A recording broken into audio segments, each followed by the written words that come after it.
Hello friends, welcome back to physics classes. Myself Ravikant Sharma. और अपन topic देख रहे थे मिरर से रिलेटेड। तो मिरर तो अपना कंप्लीट हो गया था।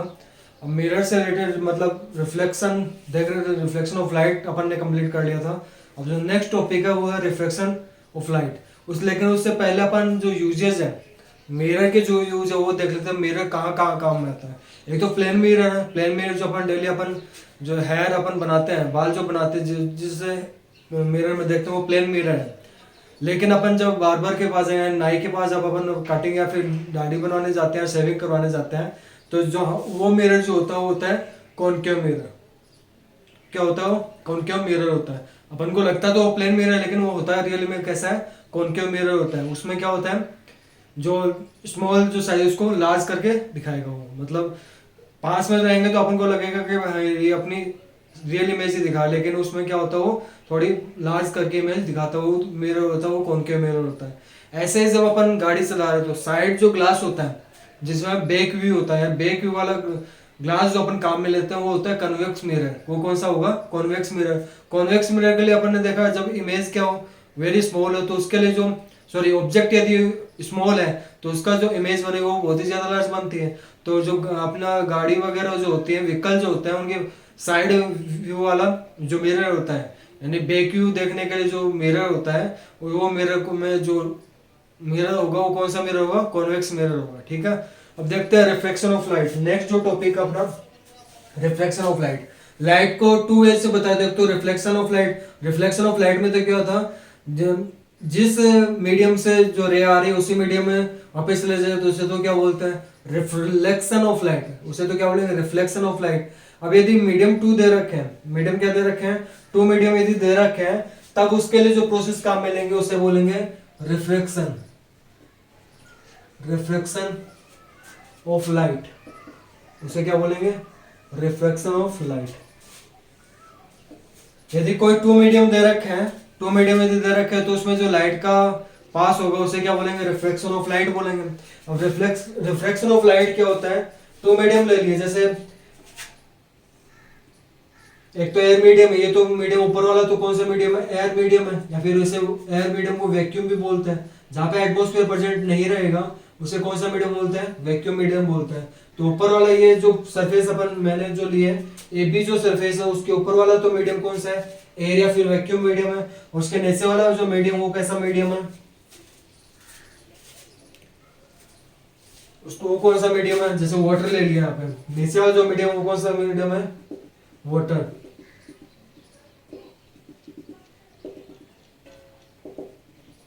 ये जो मीडियम लिया वो कौन सा मीडियम लिया है? वाटर। ये कौन सा मीडियम है? वाटर मीडियम है। ठीक है। अब या फिर इसको बोल सकते हैं, इसको तो बोलेंगे डेंसर मीडियम। इसको क्या बोलेंगे? Denser medium. नीचे वाले को जहां डेंसर मीडियम कौन सा होगा? वो मीडियम जो दूसरे कंपेयर में क्या हो, उसमें पार्टिकल्स क्लोज हो। तो एयर के कंपेरिजन वाटर में पार्टिकल्स क्या होते हैं? क्लोज पैक रहते हैं, तो उसे क्या बोलेंगे? Denser medium. और ये जो मीडियम होगा वो कौन सा हो जाएगा? Rarer medium. कौन सा हो जाएगा? Rarer medium. ठीक है। तो उसमें रिफ्लेक्शन टू मीडियम काम में ले रहा है, तो लाइट का यहाँ पे क्या होगा? रिफ्लेक्शन होगा, न कि रिफ्लेक्शन। रिफ्लेक्शन नहीं होगा यहाँ पे, क्या होगा? रिफ्लेक्शन होगा। क्या होगा? रिफ्लेक्शन होगा, न कि रिफ्लेक्शन। यहाँ पे रिफ्लेक्शन नहीं होगा, यहाँ पे क्या होगा? रिफ्लेक्शन। तो रिफ्लेक्शन होता क्या है वो देखो। यहाँ पे एक नॉर्मल है, जैसे उसमें क्या था, वो तीनों रेज होंगी। एक तो कौन सी हो जाएगी यहाँ पे इसमें? ये तो नॉर्मल रे होगी, जो कि जो प्लेन है, जो प्लेन है उसके परपेंडिकुलर जो रे होगी वो कौन सी रे होगी? नॉर्मल रे। इसको कौन सी रे बोलेंगे? नॉर्मल रे। उसको कौन सी रे बोलेंगे? नॉर्मल रे बोलेंगे। अब बाद इसके बाद में यदि देखें, सेकेंड जो रे होगी वो कौन सी रे हो जाएगी? Incident ray. इंसिडेंट रे हो जाएगी। Incident ray. इंसिडेंट रे है तो एंगल कौन सा हो जाएगा? Incident angle. आफ्टर रिफ्लेक्शन इस साइड में। ठीक है। तो इसमें क्या हो जाएगा? ये इंसिडेंट एंगल है। आई को तो क्या बोलेंगे? Incident angle. इंसिडेंट एंगल जो लास्ट वाले रिफ्लेक्शन में भी ये बोलते थे। ऐसे ही जो एंगल आर है वहां पे वो रिफ्लेक्शन एंगल था, बट यहाँ पे कौन सा हो जाएगा? Reflection angle. कौन सा होगा? Reflection angle. ठीक है। आई इंसिडेंट एंगल और ये रिफ्लेक्शन एंगल है। तो इसमें ये वाली जो रे है वो कौन सी रे है? Incident ray. कौन सी रे होगी? इंसिडेंट रे होगी, और ये वाली जो रे है वो कौन सी हो जाएगी, रिफ्लेक्टेड रे। वो कौन सी हो जाएगी, रिफ्लेक्टेड रे हो जाएगी। ठीक है, अब इसमें कुछ ध्यान में रखना है। क्या ध्यान में रखना है, यदि कोई रे रेयर मीडियम से डेंसर मीडियम की तरफ आ रही है, तब वो रे की आफ्टर रिफ्लेक्शन क्या होगी, इस नॉर्मल के पास में आएगी। जब भी कोई रे रेयर मीडियम से डेंसर मीडियम की तरफ आती है, तब तो नॉर्मल के पास आएगी। और जब डेंसर मीडियम से, डेंसर मीडियम ऊपर, तो क्या हो जाए, वाटर हो जाए। इसका अपोजिट कर दें, अभी जो लिया उसका अपोजिट कर दें, तो उसमें क्या हो जाएगा। ठीक है, यदि डेंसर मीडियम से रेयर मीडियम की तरफ यदि कोई रे इंसिडेंट हो रही है, ये इसका नॉर्मल है, ये PQ वही इसको मतलब डिवाइड करने वाली जो रे है वो PQ सरफेस है। अभी देखो इसमें ये नॉर्मल रे है, ये तो कौन सी रे है, नॉर्मल रे। ये कौन सा मीडियम है, डेंसर मीडियम, डेंसर मीडियम। और इससे नीचे वाला जो मीडियम वो कौन सा है, रेयर मीडियम। अब उसका वो अपोजिट ले लें, पहले वाला जो डायग्राम बना उसका अपोजिट लिया, उसमें जो रे है वो रेयर मीडियम से डेंसर मीडियम की तरफ जा रही थी। तो उस कंडीशन में जो इंसिडेंट रे आफ्टर रिफ्लेक्शन क्या होगी, नॉर्मल की तरफ क्या हो जाएगी, उसके पास में आ जाएगी। बट इसमें ऐसा नहीं होगा। इसमें क्या होगा, यदि कोई रे इंसिडेंट इंसिडेंट एंगल पे, तो यदि कोई इंसिडेंट रे डेंसर मीडियम से रेयर मीडियम की तरफ जा रही है, तो वो क्या होगी, नॉर्मल से क्या जाएगी, दूर जाएगी। वो नॉर्मल से क्या होगी, दूर जाएगी। यहाँ पे तो क्या आ रहे थे, यहाँ पे थोड़ा सा इस साइड में ड्रॉ करते हैं कि ये थोड़ा सा इस डायरेक्शन में हो।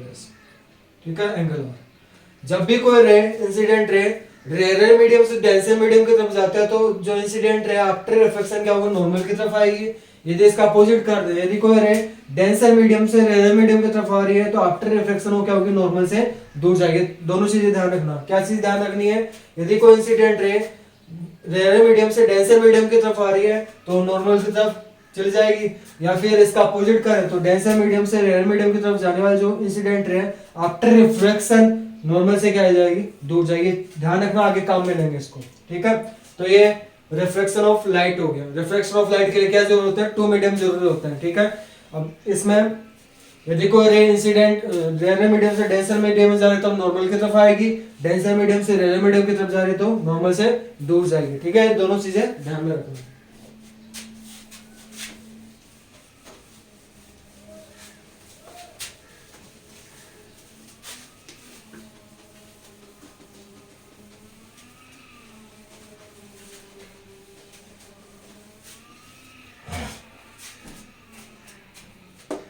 नेक्स्ट देखो, नेक्स्ट जो इसमें लॉज, अपन ने रिफ्लेक्शन लॉज पढ़े थे, ऐसे ही रिफ्रैक्शन लॉज होते हैं। Laws of reflection, laws of reflection, laws of reflection.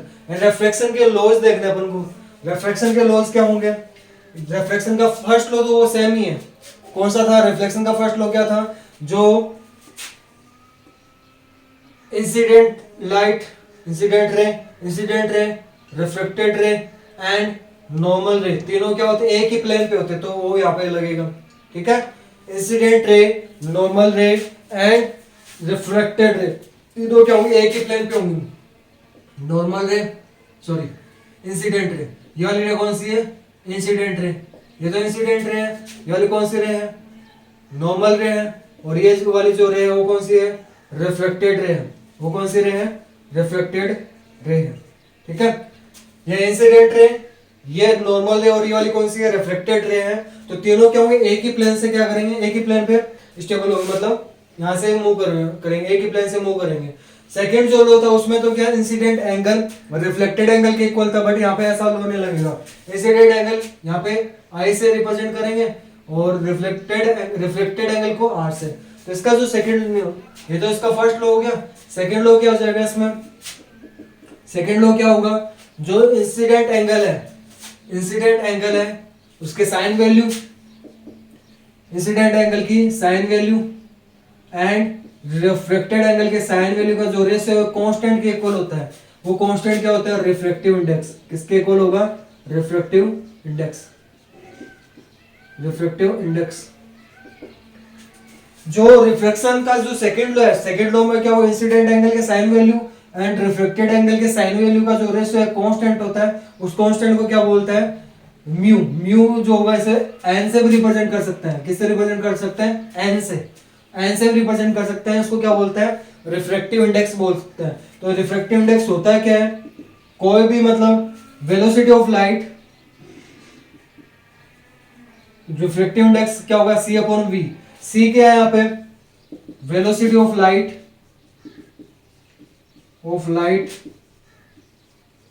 In vacuum, या फिर एयर भी लिख सकते हैं यहाँ पे, velocity of light in vacuum. Denominator में क्या आएगा, velocity of light in other medium, इसे क्या बोलते हैं, रिफ्रैक्टिव इंडेक्स। रिफ्रैक्टिव इंडेक्स क्या होता है, लाइट की जो वेलोसिटी वैक्यूम में और लाइट की वेलोसिटी अदर मीडियम, दोनों का जो रेशियो उसे क्या बोलते हैं, रिफ्रैक्टिव इंडेक्स बोलते हैं। रिफ्रैक्टिव इंडेक्स जो है वो unitless and dimensionless quantity, unitless and dimensionless है। यूनिटलेस एंड डायमेंशनलेस क्वांटिटी क्यों है, क्योंकि यहाँ पे देखो ये भी वेलोसिटी और ये भी वेलोसिटी, ये तो है velocity of light in vacuum और v जो है velocity of light in other medium.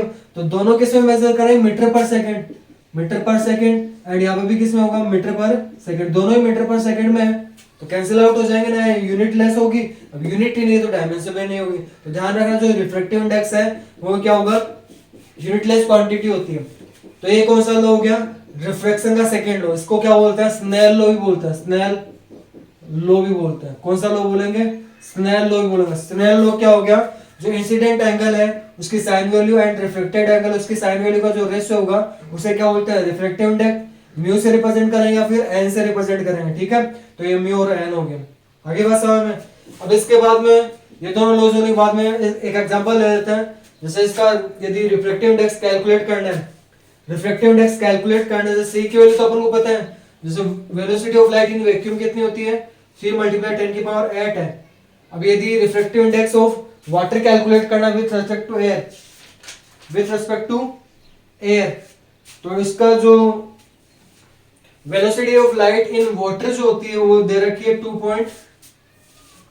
2.25 into multiply 10 की पावर 8। अब अपन को बोला कि रिफ्लेक्टिव इंडेक्स कैलकुलेट करना है, किसका, वाटर का, किसकी रेस्पेक्ट में, एयर की रेस्पेक्ट पर। जब ये कंडीशन आ जाए तो जिसका कैलकुलेट करना है उसकी वेलोसिटी, जिसका कैलकुलेट करना है तो ये फॉर्मूला लगा लो डायरेक्ट। तो c की वैल्यू कितनी दे रखी है, 3 मल्टीप्लाई 10 की पावर 8 और यहाँ पे 2.25 इंटू 10 की पावर 8, 10 की पावर 8 से 10 की पावर 8 कैंसिल आउट। यहाँ पे 2 डिजिट के बाद पॉइंट था तो 2 डिजिट के बाद वो पॉइंट आया, 10 की पावर -2 होगा, न्यूमरेटर में जाएगा 10 की पावर +2 हो जाएगा, 10 की पावर +2 को क्या लिखेंगे 100, यानी कितना हो जाएगा 300 अपॉन में कितना हो जाएगा 225।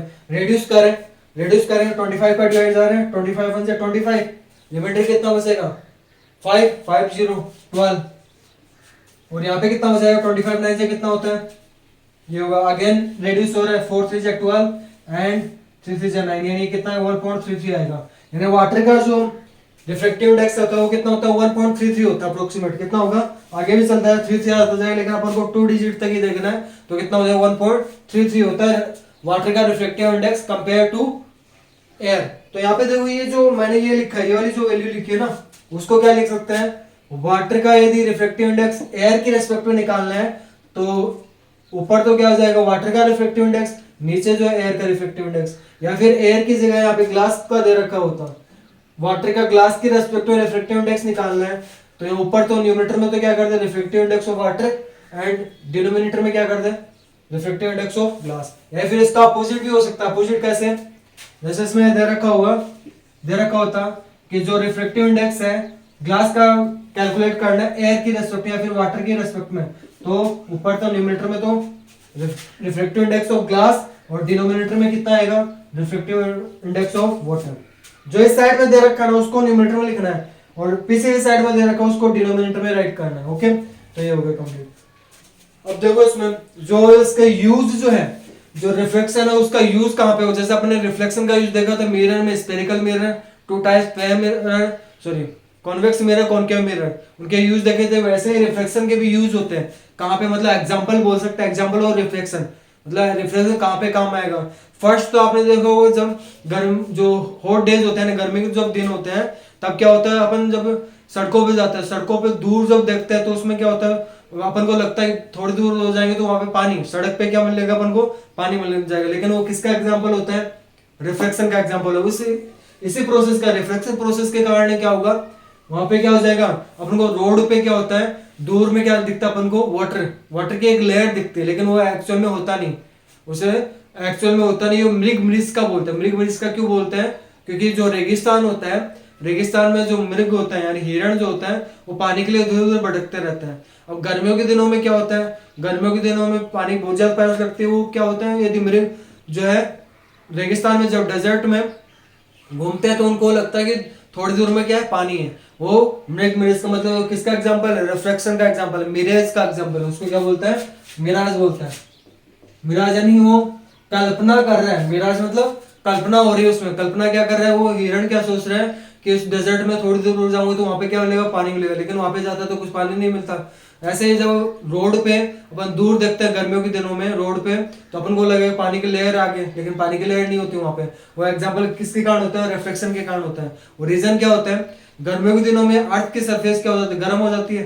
अर्थ की सरफेस के पास वाली जो लेयर्स होती है, एयर की जो लेयर्स होती है वो गर्म होती है, और वो जैसे जैसे ऊपर जाता है, हाइट पे जाता है, तो वो एयर जो है वो क्या हो जाती है, ठंडी हो जाती है, यानी कोल्ड हो जाती है। मतलब एयर की जो वाटर ड्रॉप्स लेयर्स में, और जैसे जैसे ऊपर की तरफ जाते हैं, जैसे अपन हिल्स एरिया में जाएंगे तो वहां पे ठंड होगी कंपेयर टू अर्थ सरफेस में। जैसे जैसे ऊपर जाते हैं तो वहां पे क्या होती है, ठंड होती है कंपेयर टू अर्थ सरफेस। तो इसका मतलब क्या है कि जब अपन ऊपर की तरफ जाएंगे तो वहां पे क्या होगी, ठंड होगी। अब क्या होगा, जब सनलाइट आएगी, सनलाइट ऊपर तो क्या दे रखा है, एयर जो दे रखी है वो कैसी है, ठंडी है यानी कोल्ड है, और नीचे जो एयर है, एयर की जो लेयर्स है वो क्या, हॉट है। और टू मीडियम बन गए, टू मीडियम यदि बन रहे हैं तो कौन से मीडियम से, यार ऊपर एयर कोल्ड दे रखे तो उसमें पार्टिकल्स क्या होंगे, क्लोज होंगे कंपेयर टू नीचे वाले लेयर के। तो उसमें जब लाइट जब आएगी तो कौन से मीडियम से जाएगी, denser medium to rare medium जा रही है, denser medium to rare medium यदि जाएगी तो वो क्या होगी, नॉर्मल से दूर जाएगी। तो इसके कारण अपन को क्या होता है, जो अपन को दूर जो है पानी दिखाई देता है। सेकेंड, ऐसे ही जो नाइट के टाइम में क्या होता है, जो स्टार्स क्या करते हैं, ट्विंकल करते हैं, मतलब चमकते हुए दिखाई देता है, चमकते हुए दिखाई दे रहा है। रीजन क्या होता है, रिफ्लेक्शन ही होता है। वो भी उसी कारण कि अपने एटमॉस्फेयर में काफी सारे लेयर्स हैं। अब अपने आईज से क्या हो जाएंगे, यदि लाइट रेज जा रहे हैं, अपने आई से यदि जो रेज जा रहे हैं तो काफी सारी लेयर्स को क्या कर रही हूँ, पार कर रही है, यानी उनको पास कर रहे हैं। तो उसमें काफी सारे लेयर्स को जब पास करेंगे वो कभी नॉर्मल से दूर जाए, कभी पास में आएंगे, क्योंकि डिफरेंट लेयर्स एटमॉस्फेयर में, डिफरेंट लेयर्स के कारण जैसे ट्रोपोस्फेयर है, आयनोस्फेयर है, उनकी जो हाइट है वो भी डिफरेंट है। हाइट डिफरेंट होने के कारण उसमें जो रिफ्लेक्शन वो भी क्या होगा, डिफरेंट होगा। तो उसको क्या होगा, उसकी डेंसिटी भी क्या होती है, डिफरेंट होती है। डेंसिटी डिफरेंट होने के बाद उसमें रिफ्लेक्शन भी क्या होगा, डिफरेंट होगा। ठीक है, तो अब इसमें जैसे जैसे ऊपर जाएंगे तो डिफरेंट लेयर्स है जिसके कारण अपना रिफ्लेक्शन फ्लो करेगा। तो उसके कारण क्या होता है, जो स्टार्स होते हैं वो क्या करते हैं, ट्विंकलिंग करेंगे, वो चमकेंगे। ठीक है, अब इसके बाद नेक्स्ट जो टॉपिक है वो है इसका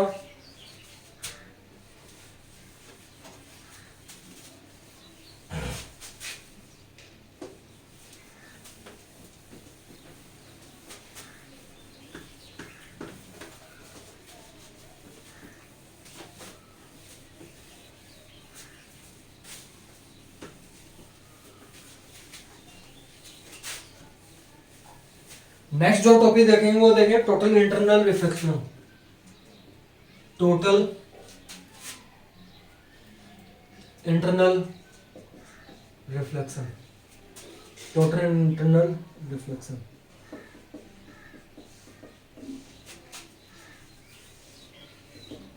ध्यान रखना, जो रिफ्लेक्टिव इंडेक्स अभी पढ़ा था, एयर के लिए सबसे कम होता है। रिफ्लेक्टिव इंडेक्स फॉर एयर 1 होता है, यानी म्यू की वैल्यू वहां पे कितनी होती है, 1 होती है एयर के लिए।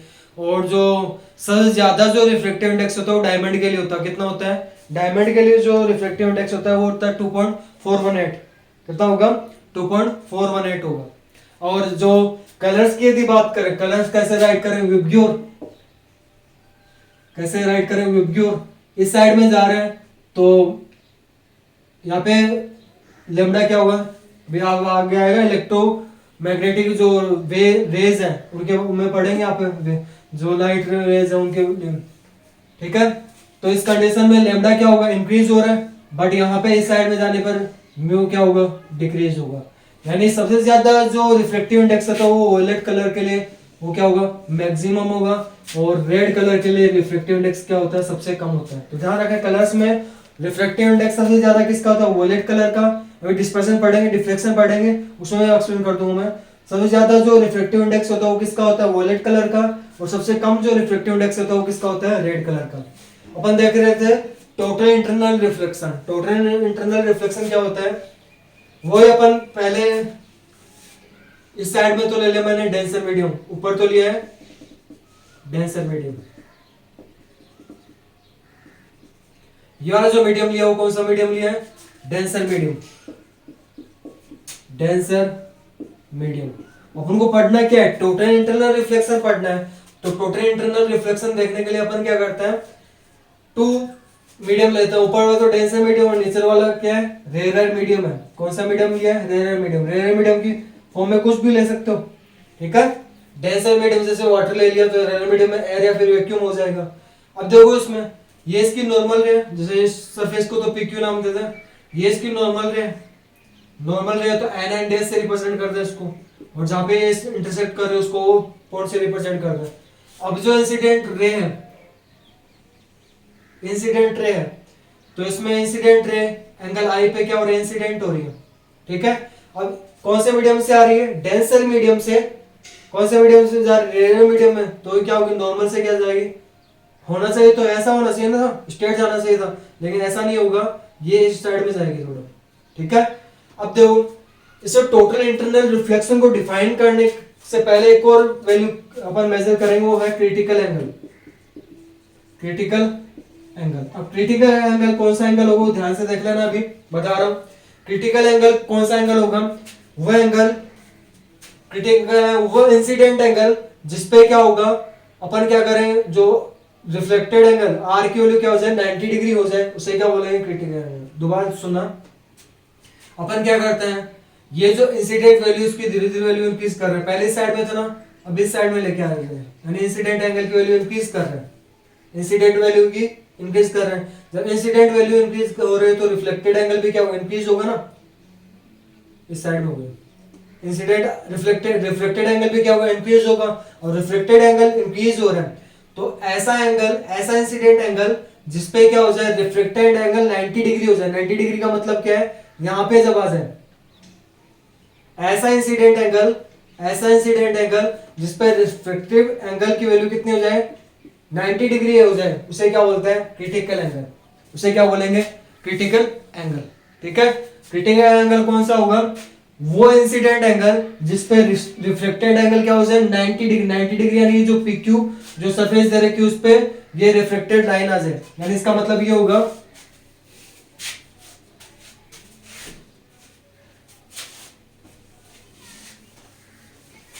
इसका मतलब ये होगा, ये ऊपर डेंसर मीडियम दे रखा था, डेंसर मीडियम है, तो डेंसर मीडियम में यदि कोई इंसिडेंट एंगल है, इंसिडेंट एंगल इसके साथ, इंसिडेंट एंगल की वो वैल्यू जिसपे रिफ्लेक्टेड एंगल जो है, रिफ्लेक्टेड एंगल कितना हो जाए, 90 डिग्री हो जाए, यानी रिफ्लेक्टेड जो रे है, वो जो प्लेन ली है, सेपरेट करने वाली जो प्लेन है उसके पैरेलल हो जाए रिफ्लेक्टेड रे, ये रिफ्लेक्टेड रे यहाँ पे आ जाए, तो ऐसे जो एंगल है उसको क्या बोलेंगे, रिफ्लेक्टेड रे। ऐसे एंगल को क्या बोलेंगे, इस एंगल को क्या बोलते हैं, क्रिटिकल एंगल। क्रिटिकल एंगल क्या बोलेंगे, क्रिटिकल एंगल, ठीक है। तो क्रिटिकल एंगल वो इंसिडेंट एंगल होगा जिसपे क्या होगा, रिफ्लेक्टेड रे क्या हो जाएगी, वो सेपरेट करने वाले प्लेन की क्या हो जाएगी, पैरेलल हो जाएगी, या फिर उसका रिफ्लेक्टेड एंगल कितने डिग्री हो जाएगा, 90 डिग्री हो जाएगा। उस एंगल, उस इंसिडेंट एंगल को क्या एंगल बोलेंगे, क्रिटिकल एंगल बोलेंगे, ठीक है। अब अपन को पढ़ना है टोटल इंटरनल रिफ्लेक्शन। तो टोटल इंटरनल रिफ्लेक्शन इसी पे डिपेंड है, क्रिटिकल एंगल पे डिपेंड है। कैसे, यदि क्रिटिकल एंगल से ज्यादा वैल्यू इंक्रीज करें इंसिडेंट एंगल की, इंसिडेंट एंगल पहले आई था, क्रिटिकल एंगल आई सी हो गया ना, यदि इंसिडेंट एंगल की वैल्यू क्रिटिकल एंगल से लार्ज करवाएं, यदि इंसिडेंट एंगल की वैल्यू क्रिटिकल एंगल से लार्ज करवाएं, तो ये रिफ्लेक्टेड रे क्या होगी, डेंसर मीडियम में दोबारा चली जाएगी, यानी जिस मीडियम से आई थी उसी मीडियम में दोबारा चली जाएगी। तो यदि क्रिटिकल एंगल से ज्यादा वैल्यू इंसिडेंट की हो तो उस कंडीशन में क्या होता है, जो रिफ्लेक्टेड रे है उसी मीडियम में, डेंसर मीडियम में आई थी तो डेंसर मीडियम में दोबारा चली जाएगी। तो इसे क्या बोलते हैं, total internal reflection. Total internal reflection क्या होता है, यदि कोई इंसिडेंट रे इसे क्रिटिकल एंगल से ज्यादा एंगल पे क्या करवाए, इंसिडेंट करवाए, क्रिटिकल एंगल से ज्यादा एंगल पे यदि इंसिडेंट करवाए तो इस सिचुएशन में क्या होता है, रिफ्लेक्टेड रे जिस मीडियम में आई थी उसी मीडियम में दोबारा चली जाएगी। इसे क्या बोलते हैं, total internal reflection. Two terms बताई मैंने यहाँ पे, एक तो होता है क्रिटिकल एंगल। क्रिटिकल एंगल कौन सा एंगल होता है, वो इंसिडेंट एंगल जिसपे रिफ्लेक्टेड एंगल कितना हो जाए, 90 डिग्री हो जाए, या फिर रिफ्लेक्टेड रे जो है इन दोनों मीडियम को सेपरेट करने वाली रे प्लेन की क्या हो जाए, पैरेलल हो जाए। तो उस कंडीशन में जो एंगल बनेगा क्रिटिकल, उसे जो इंसिडेंट एंगल बनेगा उसे क्या बोलते हैं, critical angle. Second, total internal reflection की डेफिनेशन क्या होगी। टोटल इंटरनल रिफ्लेक्शन क्या होता है, यदि अपन क्या जो रे इंसिडेंट कर रहा हूं उसकी जो इंसिडेंट एंगल की वैल्यू क्रिटिकल एंगल से लार्ज यदि इंसिडेंट करवा रहे हैं तो इस सिचुएशन में जो रिफ्लेक्टेड रे है वो जिस मीडियम से आई थी उसी मीडियम में कैसे हो जाएगी, दोबारा चली जाएगी। कब, जब जो रे इंसिडेंट एंगल से ज्यादा एंगल पे इंसिडेंट हो रही है तब उस सिचुएशन में। ठीक है, तो ये था। अब इसमें आगे भी देखेंगे। अब इसमें लेंस है, अपन ने मिरर देख लिया, मिरर का कंप्लीट हो गया था, और उसके बाद में रिफ्लेक्शन भी देख लिया। अब आगे अपन लेंस के बारे में पढ़ेंगे जो नेक्स्ट वीडियो में बता दूंगा। तो इससे रिलेटेड जो भी प्रॉब्लम हो कमेंट बॉक्स में जरूर बता दिया करो मेरे को। ठीक है, तो अभी तक मेरे चैनल को सब्सक्राइब नहीं किया तो चैनल को सब्सक्राइब करें, वीडियो को लाइक जरूर करें और अपने फ्रेंड्स के साथ शेयर करें। Thank you so much.